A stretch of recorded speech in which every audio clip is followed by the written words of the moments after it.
ننھا بیج اور خوابوں کا باغ ایک چھوٹے سے گاؤں میں زینب نامی ایک ننھی بچی اپنی دادی کے ساتھ رہتی تھی۔ زینب کو باغبانی کا بہت شوق تھا، لیکن اس کے پاس کوئی بڑا باغ نہیں تھا۔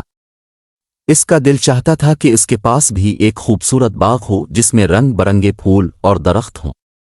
دادی ہمیشہ اسے کہتی تھیں، اگر تمہارے دل میں کچھ کرنے کا جذبہ ہو تو کچھ بھی ناممکن نہیں ہوتا۔ ایک دن زینب کو دادی نے ایک چھوٹا سا بیج دیا اور کہا، یہ ایک خاص بیج ہے، اگر تم اس کی دل سے دیکھ بھال کرو گی تو یہ تمہیں خوابوں کا باغ دے سکتا ہے۔ زینب نے بیج کو حیرانی سے دیکھا اور مسکرا کر کہا، میں اس کی پوری دیکھ بھال کروں گی دادی۔ زینب نے وہ بیج اپنے گھر کے پچھلے حصے میں چھوٹے سے خالی میدان میں بو دیا۔ وہ ہر روز اس کی دیکھ بھال کرتی، اسے پانی دیتی اور دعا کرتی کہ یہ بڑا ہو جائے۔ لیکن کئی دن گزرنے کے باوجود بیج میں کوئی حرکت نہیں ہوئی۔ زینب تھوڑی مایوس ہو گئی، لیکن اس نے ہمت نہیں ہاری۔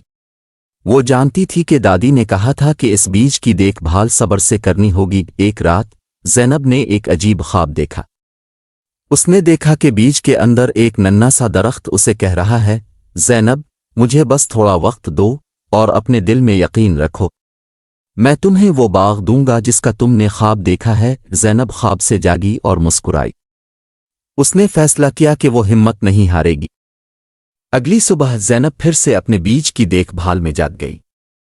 اس نے اپنے دل میں یقین رکھا اور ہر روز بیج کو پانی دیتی رہی۔ ایک دن جب وہ بیج کے پاس گئی تو اس نے دیکھا کہ زمین سے ایک ننھی سی کونپل نکل آئی ہے۔ زینب کی خوشی کا ٹھکانہ نہ رہا۔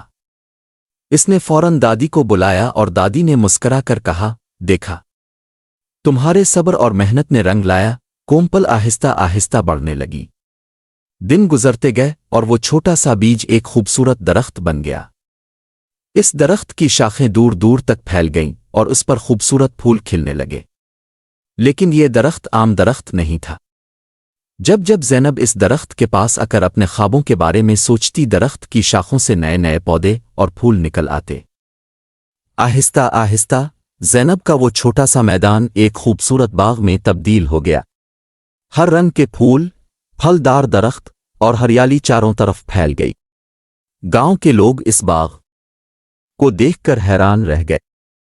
سب کو یقین نہیں آ رہا تھا کہ ایک چھوٹے سے بیج نے اتنا خوبصورت باغ بنا دیا۔ زینب نے سمجھا کہ خوابوں کا باغ صرف محنت، صبر اور یقین سے ہی حاصل کیا جا سکتا ہے۔